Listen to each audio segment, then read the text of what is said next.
Assalamualaikum warahmatullahi wabarakatuh. Di sini saya Emil Gustian akan menjelaskan tentang teori komunikasi. Di sesi satu ini saya akan menjelaskan tentang mata kuliah teori komunikasi itu pendekatannya seperti apa. Mata kuliah teori komunikasi masuk ke dalam pendekatan humanistik. Pendekatan humanistik adalah suatu pendekatan psikologi yang menekankan pada pengalaman subjektif individu, potensi dan kebutuhan manusia, serta pentingnya persepsi positif tentang diri sendiri dan orang lain. Pendekatan ini menekankan pada keunikan individu dan nilai-nilai kemanusiaan seperti cinta, empati, dan penghargaan terhadap kebebasan dan kemandirian individu.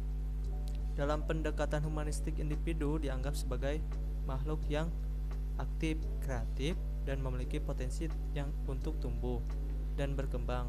Pendidikan, terapi, dan intervensi lainnya dalam pendekatan humanistik diarahkan untuk membantu individu mengembangkan potensi mereka, meningkatkan kesadaran diri, dan meningkatkan pengalaman positif dalam hubungan sosial. Beberapa tokoh terkemuka dalam pendekatan humanistik adalah Abraham Maslow, Carl Rogers, dan Rollo May. Pendekatan humanistik telah mempengaruhi bidang-bidang seperti psikologi, pendidikan, dan konseling.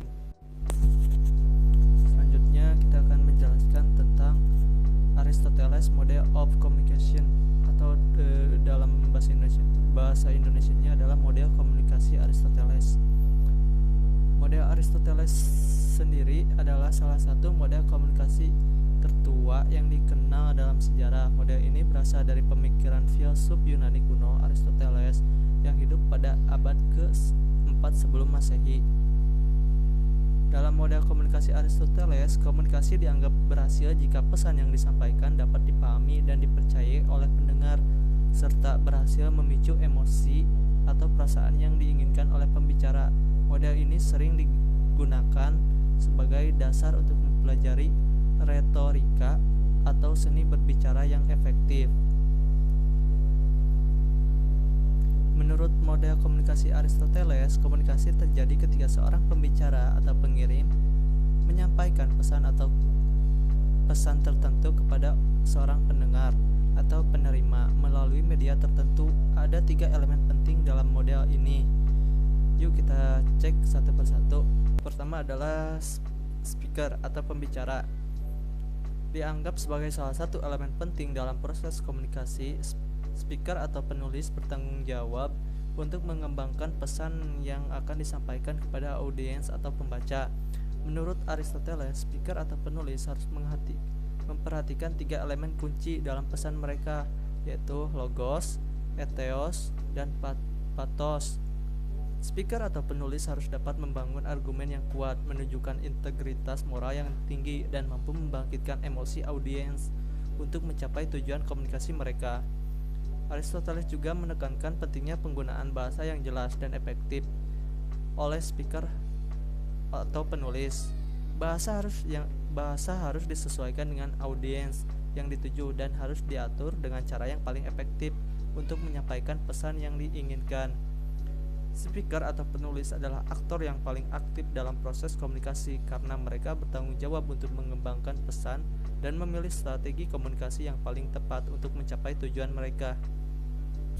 Yang kedua adalah speech atau pidato, adalah bentuk komunikasi lisan yang disampaikan oleh seorang pembicara atau orator kepada audiens. Pidato adalah salah satu bentuk komunikasi publik yang sering digunakan untuk mengajak, mempengaruhi, atau meyakinkan orang lain. Dalam model komunikasi Aristoteles, pidato adalah alat yang efektif untuk mempengaruhi dan memperjuangkan suatu ide atau tujuan. Seorang pembicara yang pandai dalam menggunakan pidato dapat mencapai tujuan komunikasi dengan efektif, terutama jika pidato tersebut disesuaikan dengan konteks dan audiens yang tepat.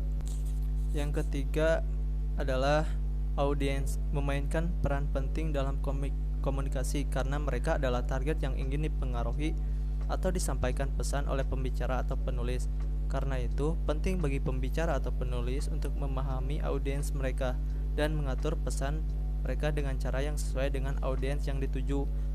Aristoteles juga menganggap bahwa audiens memiliki peran aktif dalam proses komunikasi. Mereka harus memperhatikan argumen yang disampaikan, menilai integritas moral pembicara atau penulis, dan merespon emosi yang dibangkitkan oleh pesan tersebut. Cukup sekian penjelasan yang dapat saya sampaikan.